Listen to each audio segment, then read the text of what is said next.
10वीं क्लास में फादर की डेथ, ट्रेडिंग में लाखों का नुकसान, बिना कोई स्टेबल इनकम होते हुए शादी, रहने के लिए एक कमरे वाला घर और 14 रुपए भी ना होना अपने बेटे के लिए दूध खरीदने के लिए। इतनी सारी प्रॉब्लम्स होने के बावजूद विजय केडिया ने कभी भी अपने स्टॉक मार्केट के सपनों को नहीं छोड़ा और आज उनकी नेटवर्थ 800 करोड़ से भी ज़्यादा है। दोस्तों, इस वीडियो में हम विजय केडिया की इसी 14 रुपए से 800 करोड़ रुपए तक की सक्सेस स्टोरी को जानेंगे और हम उनकी इन्वेस्टिंग स्ट्रेटेजी को भी समझेंगे जिससे उन्होंने इतने पैसे कमाए हैं। दोस्तों, विजय केडिया का जन्म 4 नवंबर 1959 में कोलकाता के एक मिडिल क्लास फैमिली में हुआ था। उनके फादर एक स्टॉक ब्रोकर थे और इससे उनका घर चलता था। जब विजय केडिया 10वीं क्लास में थे तो उनके फादर की डेथ हो गई थी और उनके फादर की डेथ के बाद उनके घर की फाइनेंशियल कंडीशन खराब होने लगी। विजय केडिया अपनी फैमिली को सपोर्ट करने के लिए कुछ करना चाहते थे, लेकिन उनके पास ना तो कोई वर्क एक्सपीरियंस था और ना ही उनके पास इतने पैसे थे कि वो कोई बिजनेस शुरू कर सके। ऐसे में उन्होंने 19 साल की उम्र में स्टॉक मार्केट में ट्रेडिंग करना डिसाइड किया, क्योंकि उस समय में मार्जिन से ट्रेडिंग करने के लिए काफी कम पैसे लगते थे। दोस्तों, विजय केडिया को स्टॉक मार्केट में ट्रेडिंग शुरू करने के 1 साल तक अच्छा प्रॉफिट होने लगा और उन्हें ये लगने लगा कि ट्रेडिंग बहुत ही आसान है और उन्हें ये अच्छे से आ गया है। पर विजय केडिया कहते हैं कि उनका ऐसा सोचना उनकी सबसे बड़ी गलती थी, क्योंकि ट्रेडिंग में उन्हें प्रॉफिट उनकी स्किल से नहीं बल्कि लक से हो रहा था और जब 1 साल बाद लक ने उनका साथ देना छोड़ दिया तो उन्हें ट्रेडिंग में बहुत बड़े बड़े नुकसान होने लगे। एक टाइम में नुकसान इतना ज़्यादा हो गया कि उन्हें उनकी माँ के गहने बेचने तक की नौबत आ गई, पर उन्होंने लास्ट ट्रेड में पैसा कमा लिया था और अपनी माँ के गहने बिकने से बचा लिया। बार बार नुकसान होने की वजह से विजय केडिया का ट्रेडिंग पर से भरोसा उठ गया और उन्होंने ट्रेडिंग छोड़कर इन्वेस्टिंग करने का फैसला लिया, जिसके लिए उन्होंने कंपनीज के फंडामेंटल्स को देखना और समझना शुरू कर दिया। उसी टाइम विजय केडिया की शादी हुई थी और 1 साल के बाद उनका बेटा हो गया था, लेकिन उस समय तक उनकी फाइनेंशियल कंडीशन बहुत खराब थी और उनके पास अपने बेटे के दूध खरीदने के लिए 14 रुपए भी नहीं थे। दोस्तों, विजय केडिया हमेशा से ही स्टॉक मार्केट में कुछ बड़ा करना चाहते थे, इसलिए उन्होंने अपने सपने को पूरा करने के लिए 1989 में कोलकाता से मुंबई जाने का फैसला किया। वहां पर उन्होंने बॉम्बे स्टॉक एक्सचेंज में काम करने के लिए बहुत चक्कर भी काटे। आखिर में दुखी होकर कोलकाता वापस आ गए, लेकिन कोलकाता में 6 महीने रहने के बाद उन्होंने फिर से मुंबई जाने का फैसला किया, क्योंकि वो अपने स्टॉक मार्केट को लेकर अपने सपने और पैशन को नहीं छोड़ पा रहे थे। दोस्तों, 1989 में जो उनके पास 35,000 रुपए थे वो उन्होंने पंजाब ट्रैक्टर्स के शेयर्स में इन्वेस्ट किया था।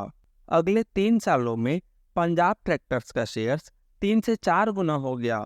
फिर उन्होंने 1992 में पंजाब ट्रैक्टर्स के सारे शेयर्स बेचकर एसीसी सीमेंट्स के शेयर में इन्वेस्ट कर दिया था, जो कि 1 साल में हर्षद मेहता बुल रन की वजह से 10 गुना हो गया। ये विजय केडिया की सबसे बड़ी सफलता थी। फिर उन्होंने एसीसी सीमेंट के सारे शेयर्स को बेच दिए और मुंबई में 1 BHK का फ्लैट खरीद लिया और अपनी फैमिली को कोलकाता से मुंबई बुला लिया। 1992 के बाद विजय केडिया ने अपनी मेजर इन्वेस्टमेंट 2002 से 2003 स्टॉक मार्केट के बुल रन में 3 कंपनीज, जो कि अतुल ऑटो, एजिस लॉजिस्टिक्स, सेरा सैनिटरी वेयर में किया था। ये 3 कंपनीज के शेयर प्राइस अगले 10 सालों में 100 गुना से भी ज्यादा हो गए और इसके बाद विजय केडिया एक बहुत ही सफल इन्वेस्टर बन गए थे। दोस्तों, 2009 में विजय केडिया को एक मिल्क कंपनी खरीदने का मौका मिला जो मिल्क पाउडर बनाते थे। उन्होंने वो कंपनी को खरीदकर अपनी वाइफ को गिफ्ट कर दिया था और कहा कि ये गिफ्ट उस दिन के लिए है जब वो मिल्क पाउडर के लिए 14 रुपए भी नहीं दे पाए थे। दोस्तों, ये थी विजय केडिया की सक्सेस स्टोरी।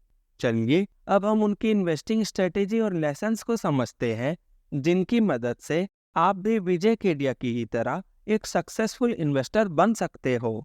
दोस्तों, भले ही विजय केडिया ने स्टॉक मार्केट की शुरुआत ट्रेडिंग से ही की थी, पर वो उसे अपनी एक बहुत बड़ी गलती मानते हैं। उन्हें ये लगता था कि ट्रेडिंग बहुत आसान है और वो इससे करोड़ों कमा सकते हैं। वो कहते हैं कि वो सारे प्रॉफिट उन्हें लक की वजह से हुए थे। एक टाइम के बाद लक ने उनका साथ छोड़ दिया और उन्हें बड़े बड़े नुकसान होने लगे और उन्हें समझ आ गया ट्रेडिंग से अमीर बनना बहुत मुश्किल है। इसलिए वो लोगों को शुरू से ही लॉन्ग टर्म इन्वेस्टिंग करने की सलाह देते हैं, ताकि लोगों का उनकी तरह समय और पैसा बर्बाद ना हो। दोस्तों, विजय केडिया किसी भी कंपनी में इन्वेस्ट करने से पहले कंपनी का मैनेजमेंट कैसा है वो देखते हैं। कंपनी का मैनेजमेंट क्यों इतना इम्पोर्टेंट है, वो एक एग्जाम्पल से समझाते हैं। मान लीजिए हाईवे मतलब कंपनी का ग्रोथ होता है, कार मतलब कंपनी होती है, शेयर होल्डर्स उस कार में बैठे पैसेंजर होते हैं और मैनेजमेंट उस कार के ड्राइवर होते हैं। तो अगर कार ऑल्टो भी है और ग्रोथ यानी हाईवे अच्छा है और मैनेजमेंट यानी ड्राइवर भी अच्छे हैं, तो वो अच्छी तरह से कार यानी कंपनी को चलाएंगे और डेस्टिनेशन तक पहुंचा देंगे। वहीं दूसरी तरफ अगर कार मर्सिडीज भी है और हाईवे भी अच्छा है पर ड्राइवर ही खराब है, तो आप सोच सकते हो उस कार में बैठे पैसेंजर्स का क्या हाल होगा। इसलिए वो कहते हैं कि कंपनी में मैनेजमेंट का रोल बहुत इम्पोर्टेंट होता है। दोस्तों, विजय केडिया कहते हैं कि स्टॉक मार्केट में आपको सफल होने के लिए आपके अंदर ये 3 चीजें होनी चाहिए। पहला है नॉलेज, यानी कि अच्छे स्टॉक्स ढूंढने के लिए स्टॉक मार्केट, इन्वेस्टिंग की नॉलेज और कंपनियों की सही समझ। दूसरा है करेज, यानी कि जब हमें अच्छी कंपनीज के स्टॉक सस्ते प्राइस में मिल रहे हैं, जैसे कि किसी मार्केट क्रैश में, तो उस स्टॉक में अपने पैसे इन्वेस्ट करने की हिम्मत। तीसरा है पेशेंस, यानी कि अच्छी कंपनीज में इन्वेस्ट करने के बाद उसे लंबे समय के लिए होल्ड करने के लिए पेशेंस, क्योंकि कई बार मार्केट को स्टॉक्स की रियल वैल्यू का पता चलने में वक्त लगता है। दोस्तों, विजय केडिया अपनी इन्वेस्टिंग स्ट्रेटेजी को स्माइल इन्वेस्टिंग स्ट्रेटेजी कहते हैं और हमेशा इस स्ट्रेटेजी से इन्वेस्टिंग करके उन्होंने मल्टीबैगर रिटर्न जनरेट किए हैं। आइए हम उस स्ट्रेटेजी को डिटेल में समझते हैं।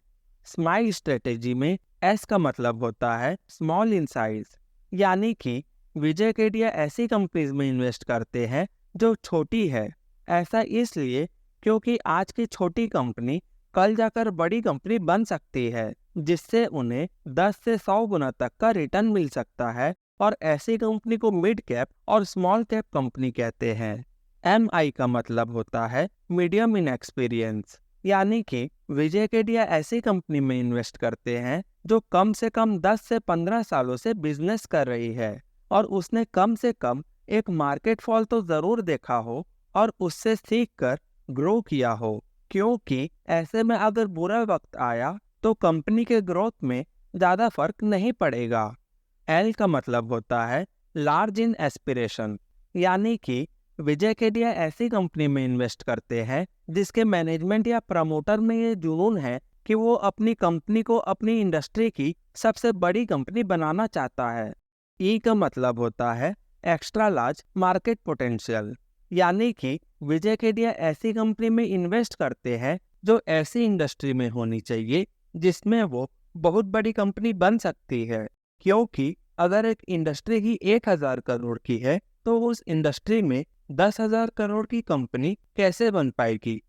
दोस्तों, अगर आपको इस वीडियो से कुछ सीखने को मिला है तो वीडियो को लाइक एंड शेयर करें, और अगर आप इस तरह की वीडियो और देखना चाहते हो तो चैनल को अभी सब्सक्राइब करें। थैंक यू दोस्तों, मिलते हैं आपसे हमारी अगली वीडियो में। Keep learning.